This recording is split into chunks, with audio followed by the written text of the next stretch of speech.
Bonjour et bienvenue dans ce premier épisode de Numétique Mini. Alors, Numétique Mini, en fait, c'est la reprise chapitre par chapitre de ce qui a été donné dans la mensuelle, ce que je posterai toutes les semaines. Alors, c'est parti!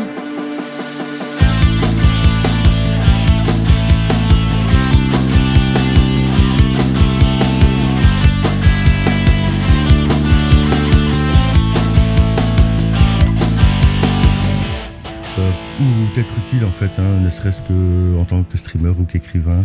Alors, en tant qu'écrivain, franchement, ça me fait pas peur du tout parce que j'ai testé donc le ChatGPT, j'ai demandé de m'écrire une histoire sur le sens de la vie et je dois avouer que le résultat était plutôt déplorable.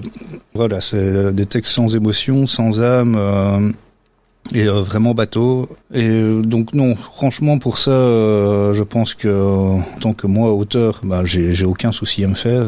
L'IA n'est pas encore apte à remplacer un écrivain. Par contre, pour écrire un script, pour faire une vidéo sur YouTube ou Twitch, oui, là clairement, ça peut être utile parce que ça pourrait me faire gagner du temps, quoi. Donc, je l'ai vu, c'était sur le YouTuber TomTom. A fait une vidéo clairement où tout était scripté par ChatGPT, quoi. Et le résultat était nickel, quoi. Mais écoute, j'ai fait pas mal de tests aussi à ce niveau-là. À un moment, je m'étais dit que j'allais faire l'intro de ce premier podcast avec. Au final, c'est quelque chose qui a déjà été fait par, je pense, tout le monde. Ouais, tout le monde s'est amusé à tester ça, donc. On est reparti de notre côté à l'ancienne amateuriste, qui fonctionne très bien. Ceci dit, comme je disais en intro, j'ai remarqué aussi qu'il y avait pas mal d'enseignants en fait à qui ces différentes IA, parce qu'il n'y a pas que ChatGPT, ces différentes IA faisaient un peu peur parce qu'ils ont peur que les élèves en fait ne fassent plus de recherches sur Internet ou fassent littéralement fassent faire leurs travaux par l'IA. Personnellement, je pense que il n'y a pas trop de quoi s'inquiéter parce que déjà c'est facile de repérer les textes faits par les IA pour l'instant. À partir du moment où on ne sait pas les mettre en contexte correctement, sans même aller chercher les IA développées pour révéler les textes faits par les IA. Mais toi, de ton côté, t'as entendu un peu parler de cette crainte qui vient des enseignants ? Ah, un petit peu. C'est surtout pour de la part d'articles, des articles que j'ai lus sur Internet où, par exemple, l'IA est maintenant presque apte à passer l'examen de médecine d'Harvard. Voilà, l'examen il se fait en présentiel. Donc comment veux-tu utiliser une IA alors que tu es dans une salle d'examen en présentiel surveillée? Donc déjà, moi, je vois pas cette panique-là. Je vois pas l'intérêt de paniquer pour ça. Quand Wikipédia est sorti avec sa base de données, les enseignants paniquaient aussi parce qu'il y avait beaucoup de copier-coller de Wikipédia dans les travaux, donc c'est une évolution normale, je veux dire, voilà, quand quelque chose d'autre va sortir, il y aura une panique dans le même genre, donc, pour moi. Donc. Mais oui, à côté de ça, je pense que c'est plus une mesure de protectionnisme qu'autre chose. Surtout que travailler avec les IA, moi je trouve ça peut être vachement intéressant. Et surtout pour les mondes enseignants. Moi je pense qu'il n'y a pas besoin de s'inquiéter à ce niveau-là. Les IA sont pas encore prêtes de remplacer les humains. Alors si peut-être faire des chatbots beaucoup plus avancés que ce qu'on a pour l'instant avec des réponses préconstruites, ça inévitablement. Ça va un petit peu casser la première ligne de tout ce qui est helpdesk. Ça je crains que malheureusement ce soit en tout cas dans une certaine mesure, faire une première ligne, en fait. Oui, c'est un des avantages, c'est de faire un bon gros filtre. De toute façon, il y a déjà des outils qui le font déjà bien avant la sortie de ChatGPT. Donc. C'est ça. Enfin, je sais pas toi, ce que tu as fait dans ta carrière. Moi, j'ai quand même commencé par faire du helpdesk et le au secours, mon PC fait glouglou, c'est quelque chose qui me cassait les pieds. Donc, j'ai commencé pareil, donc voilà, j'ai commencé en tant qu'agent helpdesk et c'est vrai que les trois quarts des premiers des appels que t'as, c'est redémarrer votre machine, quoi, et c'est réglé, quoi. Oui, mais c'est ça. Donc retire le tabac noir, mais il y aura une IA pour le dire. Donc de ce côté-là, je pense qu'on n'a pas trop à s'inquiéter. De la même manière que je pense que au niveau des enseignants, même pour la construction de leurs cours, pour des matières qu'ils ne maîtrisent pas, et je suis bien placé pour savoir qu'il y a, comme pour tous les humains, beaucoup de matières qu'ils ne maîtrisent pas, mais qu'on leur demande de donner. Eh bien, avoir un début de construction de cours, ça peut être pas mal aussi, en fait. Donc là, je pense que les craintes sont infondées et que, oui, malheureusement pour eux, ils vont aussi devoir revoir leur manière de juger les jeunes et les étudiants en règle générale. C'est certain que si on s'arrête à la bête dissertation ou au bête devoir où ils doivent aller faire une recherche, à la place de copier-coller Wikipédia, ils copient copie-colleront ChatGPT ou le texte de l'IA. Oui, tout à fait. Ou de demander des sujets un peu plus complexes aussi. C'est ça, un peu plus complexe ou qui demande plus d'émotions, de recherche. Mais bien sûr, ne serait-ce que pour tous les niveaux artistiques déjà, si on copie bêtement ce qui se fait déjà on va avoir des problèmes de plagiat. Ça commence déjà à arriver. Donc, voilà. Mais en plus, de ce côté-là, ça va vite, ils vont vite se faire avoir. De la même manière, comme tu le disais, ceux qui copiaient-collaient Wikipédia. Ça me rappelle que moi, c'est l'encyclopédie Encarta. On a commencé comme ça. Donc, on a tous eu notre truc quand on était jeunes, Encarta à la maison. Voilà. Puis Wikipédia est arrivé, Encarta fermé. Et puis voilà. Il faut savoir que tout ce qui est technologie aussi, c'est en constante évolution. Tout est éphémère de toute façon. Donc, il faut s'attendre à du changement tout le temps. Et ne plus avoir peur du changement ou des évolutions technologiques parce que on est dedans et ça va continuer à s'accélérer. Et pour moi, c'est vraiment essentiel de pas avoir peur, plutôt que d'avoir peur et de dire ok c'est bon, on dégage l'outil. Non, je l'approprie, j'apprends à l'utiliser et je regarde ce que je peux en faire et même éventuellement pour les enseignants ça peut être aussi pour moi une raison de montrer les évolutions technologiques à leurs élèves. Oui, et de toute façon, puisque ce sont les technologies que les jeunes vont être amenés à utiliser dans le futur, mais autant leur apprendre à les utiliser correctement et peut-être de manière éthique, plutôt que de dire « Oh non, ça c'est mal, faut interdire ça ». Je pense que là, il y a une grande discussion qui pourrait se faire avec eux. Alors oui, malheureusement, pour les enseignants, ça va leur demander à nouveau de se former à de nouvelles choses, mais au final, en tout cas à mon sens, c'est un peu le job de l'enseignant de se tenir à la pointe des choses. Moi, quand j'ai commencé mes études d'informatique, c'était assez drôle puisqu'on voyait encore du COBOL et du Fortran. Il faut savoir qu'en Belgique, le Fortran n'était plus utilisé depuis près de 10 ans déjà, et le COBOL, il restait une société en Belgique qui l'utilisait. Et c'était nos cours de programmation de base. Plutôt que de continuer sur des choses qui ne sont plus utiles depuis 15 ans, moi je trouverais intéressant justement de leur apprendre des outils qu'ils vont pouvoir utiliser dans la vie réelle. D'ailleurs, c'est une longue discussion que j'avais eue avec un groupe d'enseignants.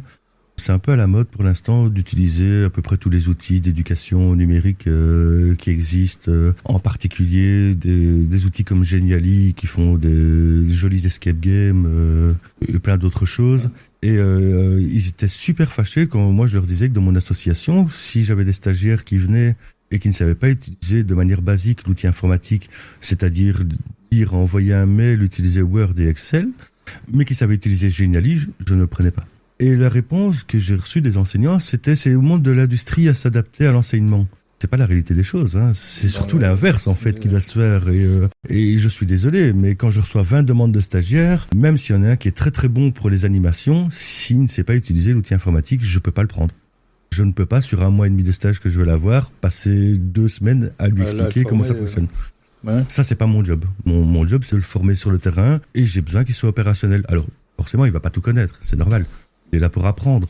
Mais s'il n'a pas au moins des connaissances de base, puisque je suis éducateur média, que j'apprends aussi le numérique dans les écoles, les IA va faire partie des choses que je vais montrer aux jeunes que je vois. S'ils ne savent pas les utiliser, un minimum, s'ils ne savent même pas que ça existe, j'ai pas besoin d'eux.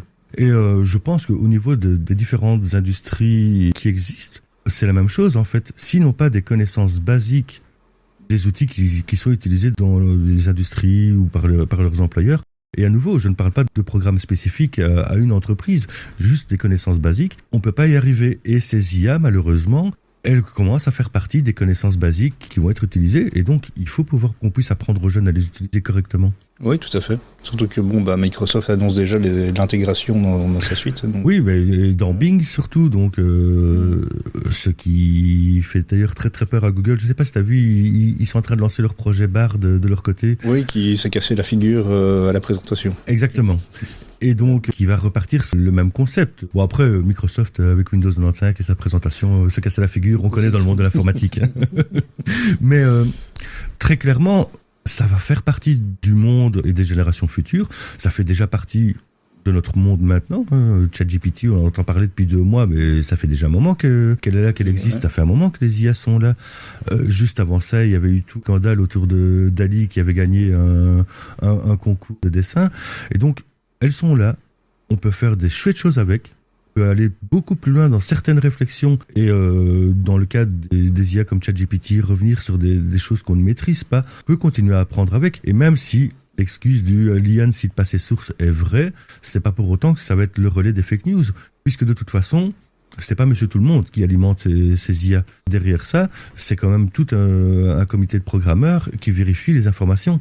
Et donc, pour moi, on arrive sur un faux débat. Alors, je parle beaucoup pour un faux débat, je sais, hein, mais on arrive sur un faux débat et surtout des mesures de protectionnisme que je trouve assez stupides, en fait. Alors, les IA, est-ce qu'il faut en avoir peur aussi pour le boulot à venir? Mais non. Mais c'est vrai que si on prend l'exemple des codeurs, c'est vrai que les premières personnes, à nouveau celles qui sont les plus recherchées et les moins bien payées, c'est-à-dire tous les débuggeurs, leur boulot est mal barré. Pourquoi ? Parce que ces IA vont pouvoir débugger pas mal de choses en un temps ridiculement faible, puisqu'on parle de quelques secondes pour un boulot qui prendrait plusieurs jours à un codeur. Est-ce que ça va faire disparaître le boulot de débuggeurs ? Déjà non, puisque de toute façon les IA restent quand même encore limitées pour l'instant. Mais aussi parce que, au lieu d'être bêtement débuggeurs, il va falloir pouvoir les utiliser. Et on va avoir besoin de personnes aussi pour encoder ça. Donc, ouais. Donc, ça va modifier la société et la manière de travailler dans les jobs de l'informatique, dans pas mal de jobs en fait, hein, même au niveau scientifique, les IA sont de plus en plus utilisées. Mais c'est pas pour autant que les jobs vont disparaître. Ils vont évoluer. Et au final, nous deux qui avons travaillé dans le monde de l'informatique, l'évolution, on connaît. Hein. Chez nous, l'évolution, c'est à peu près tous les 6 mois. Donc, voilà, c'est de la formation permanente, constante et permanente. Exactement. D'ailleurs, je pense que dans ce genre de métier, le fait de se dire je vais faire toute ma carrière à faire la même chose, c'est un peu mort. C'est déjà mort pour pas mal de jobs, même dans les métiers de la construction. Hein, quand on voit l'amélioration des matériaux, il y a toujours des évolutions. On peut pas se dire qu'on va faire tout le temps la même chose. Alors, si un boulanger va continuer à faire du pain, va continuer à le faire, ça c'est vrai. Mais on est quand même dans un monde qui est en continuelle évolution et en partie au niveau des technologies. Et je pense que là, comme tu disais tout à l'heure, il faut qu'on puisse s'y adapter. Et plutôt que de faire la défense, dire « Oh non, on va voler mon boulot ». Je me rends compte que la manière dont je le dis, ça peut être pris de manière insultante de la part, ici où on parle essentiellement des enseignants. C'est pas le but. C'est moi, ce que j'essaie d'expliquer là, c'est que c'est vraiment une opportunité à saisir pour rendre probablement leur cours plus intéressant, mais aussi pour se dire que on peut enseigner des choses qui sont complètement dépassées. Donc voilà, après, je sais qu'ils sont, les pauvres, hein, ils sont aussi limités par le programme qu'on leur donne, que ce soit en Belgique par la Fédération Wallonie-Bruxelles ou en France par l'éducation nationale. On va leur dire, oui, mais vous devez parler de ça, et ce qu'on leur dit, c'était des choses qui étaient réelles il y a 5 ans, mais qui ne sont plus dans l'actualité. Il y a quand même une liberté qu'ils peuvent prendre aussi. Après, ça, c'est à la volonté de chacun. Est-ce qu'on a envie d'approfondir une connaissance ? Est-ce qu'on a envie de faire évoluer ? Ou est-ce qu'on a envie d'être un petit perroquet qui va bêtement répéter ce qu'on leur donne dans leur programme ? Non, c'est une bonne opportunité, je suis souhaité pour documenter, rajouter de la documentation en plus dans les cours. Donc voilà, t'as autre chose qui te viendra en tête pour les IA, pour un petit peu ce qu'on peut en faire moi, je vois encore une dernière opportunité pour moi parce que je suis auteur dans le domaine public, donc, comme j'ai dit, ça veut dire que je travaille tout seul, que je travaille pas avec un éditeur, que c'est moi qui fais mes propres bouquins. Ça va faire hurler, je pense, des gens ce que je vais dire, mais la couverture de mon prochain bouquin risque d'être générée par une IA parce que j'aurais pas le budget de me payer un infographiste, quoi. Donc je pense qu'il faut prendre toutes les opportunités comme telles qu'elles sont ou selon leur budget. Donc moi je pense que oui, c'est une opportunité pour tout le monde et il faut pas en avoir peur. Non, mais c'est intéressant ce que tu me dis parce que je regardais justement par rapport au logo et la création de logo, parce que le logo numérique que j'ai fait là, en fait, c'est quelque chose de basique. Je suis pas graphiste, je suis même relativement nul une fois qu'on parle d'utiliser Photoshop, donc c'est un truc qui a été fait sur Canva qui reste quelque chose de très basique. Mais c'est vrai qu'au moment où, quand j'ai sorti le logo numérique, si j'avais eu une IA pour pouvoir faire des tests, je pense que j'aurais pu très fortement m'amuser et retomber sur un logo qui aurait été autre chose que mon symbole actuel. Qui reste sympa en soi, hein. J'aime beaucoup mon logo, mais ça se voit que ça n'a pas été fait par un professionnel ni par une IA qui était derrière et qui peut faire des choses beaucoup mieux. Ouais, non, je suis dans le même cas que toi, tout ce qui est graphisme, Je suis un peu à la ramasse, d'ailleurs, c'est pas compliqué. Les templates que j'utilise pour mes streamings, c'est des templates achetés, donc... Voilà, nous refermons ici ce chapitre par rapport à ChatGPT et son impact sur l'enseignement, ainsi que les craintes des enseignants au sujet des IA. Mais il y a fort à parier qu'on revienne dessus dans le futur.